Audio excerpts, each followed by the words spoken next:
बिस्मिल्लाहिर्रहमानिर्रहीम। अस्सलाम वालेकुम दोस्तों, मैं हूं अब्दुल मालिक और आप देख रहे हैं यूट्यूब चैनल। उम्मीद करता हूं आप सब लोग खैरियत से होंगे।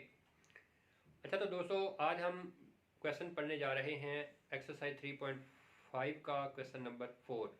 इससे पहले हमने दो क्वेश्चन किए हैं, पहला और तीसरा। दूसरा क्वेश्चन मैंने आपको कहा था कि आप कोशिश कीजिएगा, आपसे हो जाएगा, पहले क्वेश्चन की तरह ही है। इस आज की वीडियो में मैं आपको मज़ीद दो क्वेश्चन समझाऊंगा।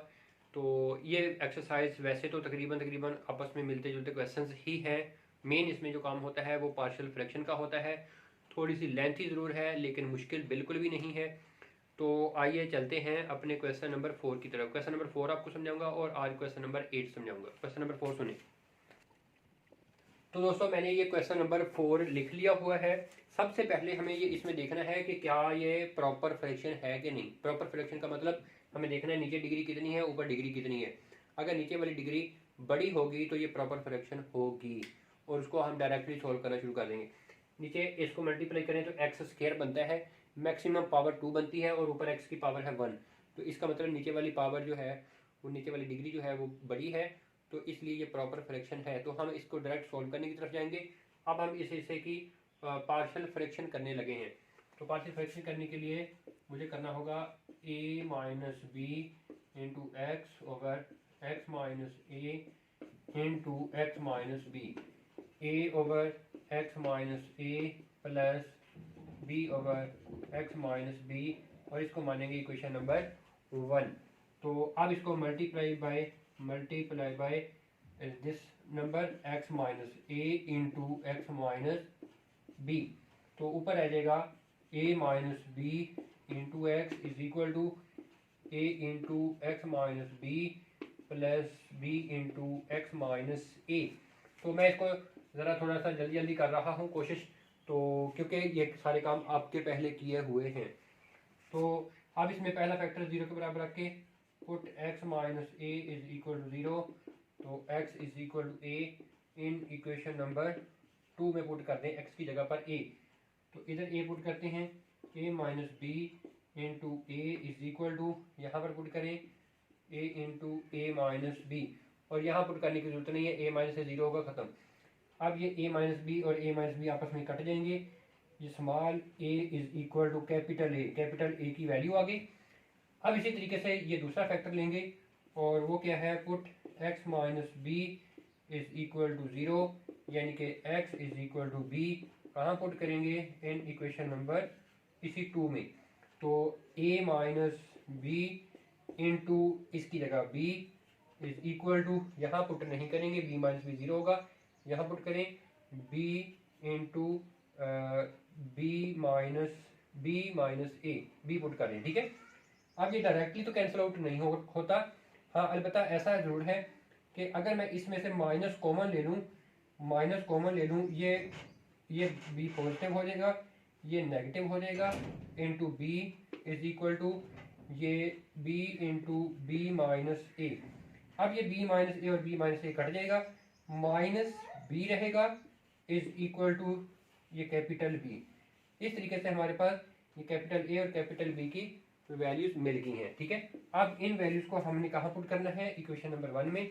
मैं यहाँ लिखता हूँ from equation number 1। Equation number 1 में ये चीज़ें एज इट इज आ जाएंगी, a minus B into X over X minus A into X minus B is equal to, capital A की वैल्यू है small A over X minus A, small A over X minus A, फिर यहाँ पर plus आता है लेकिन ये value minus B में है, तो चलिए मैं ऐसे करता हूँ minus B over X minus B, ऐसे आ गया, ठीक है।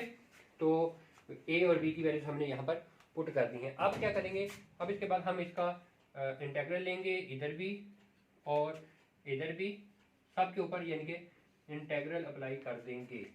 तो इधर तो बन गया ये वाला क्वेश्चन जिसको हम सॉल्व करने चले थे।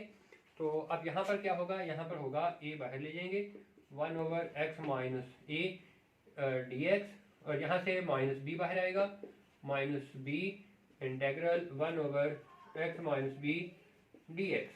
तो ये आ गया ए, नीचे फंक्शन ऊपर डेरिवेटिव, इसका लॉग लिख दें, log x minus a minus b, ये नीचे फंक्शन ऊपर डेरिवेटिव, इसका लॉग लिख दें, x minus B plus constant c इस तरीके से ये हमारे पास इस क्वेश्चन का फाइनल रिजल्ट आता है। तो दोस्तों उम्मीद करता हूँ आपको समझ आ रही होगी। ये था क्वेश्चन नंबर 4। अब मैं अब आपने 5 क्वेश्चन, 6 क्वेश्चन और 7 क्वेश्चन, ये तीनों क्वेश्चन आपने इसी तरीके से, आसान है, आपने खुद ट्राई करनी है। मैं आपको क्वेश्चन नंबर 8 समझाता हूँ। तो दोस्तों मैंने ये क्वेश्चन नंबर 8 लिखा है। अब हम इसको सॉल्व करते हैं। इसमें अगर आप गौर करें तो ऊपर वाली मैक्सिमम पावर है 3, नीचे वाली मैक्सिमम पावर है 2, नीचे वाली पावर है छोटी, या बराबर हो या छोटी हो, तो फिर इसको हमें डिवाइड करना पड़ता है। तो अब हमें इसको डिवाइड करना पड़ेगा प्रॉपर फ्रैक्शन बनाने के लिए, ठीक है। तो अब मैं ऊपर वाली नंबर को यानी कि 2x³ minus 3x² minus x minus 7 को डिवाइड करता हूँ किससे, नीचे वाले नंबर से। नीचे वाला नंबर क्या है, 2x² माइनस 3x माइनस 2।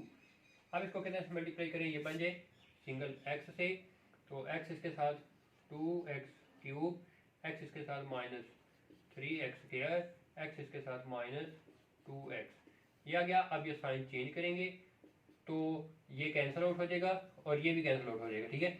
यहाँ पर रह गया हमारे पास प्लस का x माइनस 7, ये रह गया। अब इसको फर्दर डिवाइड करना चाहें तो ये डिवाइड नहीं होता। तो अब हम ये इधर पुट करते हैं। पुट कैसे करेंगे, ये लिखेंगे इंटेग्रल, ये आंसर x है प्लस रिमाइंडर x माइनस 7 है ओवर डिवाइजर जो कि 2x² minus 3x minus 2 into dx है। तो अब हमें क्या करना होगा, अब हमें देखो इसकी इंटीग्रेशन अलग करनी है, इसकी इंटीग्रेशन डायरेक्टली सॉल्व हो जाएगी। इसकी इंटीग्रेशन डायरेक्टली सॉल्व नहीं होगी, हमें इस हिस्से की पार्शियल फ्रैक्शन करनी होगी। तो इस हिस्से की पार्शियल फ्रैक्शन करने के लिए नीचे मुझे फैक्टर चाहिए। नीचे वाले के मैं फैक्टर यहाँ पर बनाता हूँ।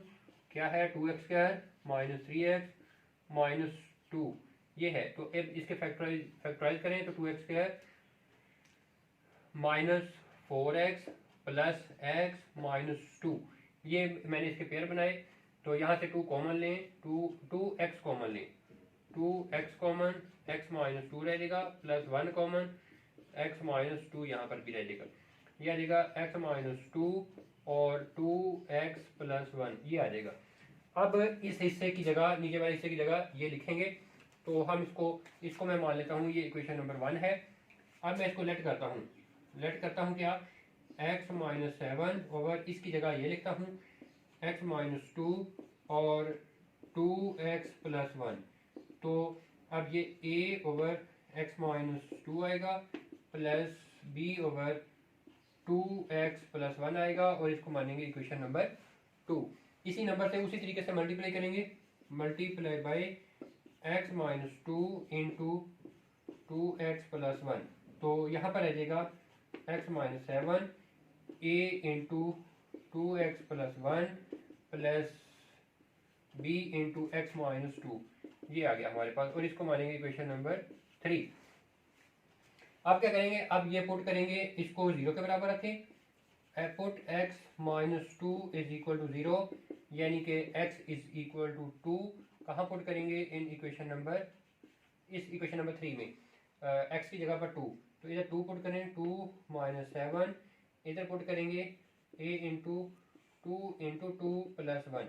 यहाँ पुट करने की जरूरत नहीं है क्योंकि ये 0 हो जाएगा। ये बन गया माइनस 5 और ये 2 to 4 प्लस 1 5 मल्टीप्लाई होगा, इधर आके डिवाइड होगा तो a की वैल्यू बन जाएगी हमारे पास माइनस 1। ये आ गया हमारे पास a। ये पहला फैक्टर था। अब दूसरा फैक्टर रखेंगे, उसको 0 के बराबर put 2x plus 1 is equal to 0, यानी कि x is equal to minus 1/2 कहाँ पुट करना है, इसी इक्वेशन नंबर 3 में, इक्वेशन नंबर 3 में।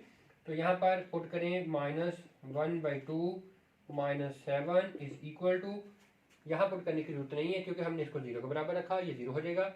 यहाँ पर पुट कर दें b इंटू माइनस 1/2 माइनस 2, ये बन गया। अब इसको एलसीएम लेकर सॉल्व कर लें, ये बनता है माइनस 15/2। तो मैं इसको यहाँ पर लिखता हूँ, इसका एलसीएम लेंगे तो 2 आएगा, माइनस 15 आ जाएगा ऊपर, इज इक्वल टू इधर b और ये बन जाएगा माइनस 2 एलसीएम लेंगे तो माइनस 5 ठीक है, -5/2। अब ये -5/2 इधर आएगा तो देखें या यहीं पर मैं कर देता हूँ, ज़रा थोड़ा सा गौर करें। ये 2 से 2 कैंसिल होगा और -5 से ये कैंसिल होगा, माइनस से माइनस कैंसिल होगा, 5 से ये कैंसिल होगा 3। तो ये हमारे पास b की वैल्यू कितनी आ जाएगी 3 इज इक्वल टू b। ये हमारे पास b की वैल्यू बनती है। ये a की वैल्यू, ये b की वैल्यू, ये उठाएं इक्वेशन नंबर 2 में पुट कर दें। मैं यहाँ पर करता हूँ, लिखता हूँ from equation number 2। Equation number 2 में ये left side as it is लिखी जाएगी x - 7 over x - 2 into 2x + 1 ये लिखी जाएगी is equal to a over x - 2। a कितना है -1 over x - 2, -1 over x - 2 plus b लिखना है, b कितना है 3, तो 3 ओवर 2x + 1, 3 ओवर 2x + 1 ये बन गया। अब इसको हमने पुट कर देना है, पुट इन इक्वेशन नंबर 1, इस 1 इक्वेशन के अंदर, क्योंकि ये आंसर है इसका, इस हिस्से का, और डिनोमिनेटर का सिर्फ थोड़ा सा फर्क नजर आ रहा होगा। वो ये बना, ये वाला इसी से बनाया था हमने फैक्टराइज करके, तो हम यही समझेंगे, ठीक है। तो अब मैं इसमें पुट कर रहा हूँ, तो इंटेग्रल x प्लस इसका आंसर, इंटेग्रल x प्लस ये वाला answer, -1 over x - 2 plus 3 over 2x + 1 into dx। तो अब इस x की इंटीग्रेशन अलग कर देंगे, ये माइनस इधर आ जाएगा, 1 ओवर x - 2 की इंटीग्रेशन अलग कर देंगे, और प्लस ये 3 बाहर लिखेंगे और इंटेग्रल लिखेंगे 1 ओवर 2x + 1 dx। यहाँ पर ज़रा गौर करें तो इस x की इंटीग्रेशन आ जाएगी x² ओवर 2 माइनस ये नीचे फंक्शन का डेरिवेटिव इसका log x - 2 प्लस ये 3। अब ये नीचे फंक्शन का डेरिवेटिव नहीं है, बनाना पड़ेगा, क्योंकि इसका डेरिवेटिव बनता है 2x + 1 का डेरिवेटिव बनता है 2। मैं यहाँ पर ऊपर लिखता हूँ 2, अपनी मर्जी से इसके बदले में बाहर कर देता हूँ डिवाइड, ठीक है। मैंने इसी स्टेप में काम कर दिया, आप अगले स्टेप में कीजिएगा। ये 3 ओवर 2 और नीचे फंक्शन का डेरिवेटिव, अब इसका लिखते हैं log 2x + 1 plus constant c। इस तरीके से हमारे पास इस क्वेश्चन का ये फाइनल रिजल्ट आता है। तो दोस्तों उम्मीद करता हूँ आपको ये क्वेश्चन समझ में आया होगा। ये पूरी एक्सरसाइज ऐसे ही है, आप इसकी ट्राई करें खुद से। बस सिर्फ शुरू में ख्याल करना होगा, ये देखना प्रॉपर फ्रैक्शन है कि इम्प्रॉपर है। अगर प्रॉपर है तो डायरेक्टली सोल्व करेंगे, अगर इम्प्रॉपर है तो उसको पहले प्रॉपर बनाएंगे, ठीक है। इस बात को आपने हरगिज़ भूलना नहीं, डिवाइड करके ही बनाना होता है। डिवाइड करने वाला प्रोसेस आपने बहुत पहले पढ़ा हुआ है और ये आसान है। बाकी सारा सिलसिला अगर ऐसे ही है, तकरीबन मोस्टली क्वेश्चंस में ऐसा ही होता है। जब इंटीग्रेशन करते हैं नीचे फंक्शन का डेरिवेटिव होता है जैसे ये था, या फिर बनाना पड़ता होता है थोड़ा बहुत काम करने के बाद, कॉन्स्टेंट मल्टीप्लाई डिवाइड करने के बाद। तो दोस्तों अगर ये वीडियो आपको पसंद आई है तो लाइक कीजिएगा, शेयर कीजिएगा अपने दोस्तों के साथ। अगर आप चैनल पर नए हैं तो इसको सब्सक्राइब कर लें। बहुत शुक्रिया, दुआ में याद रखिएगा। Best of luck.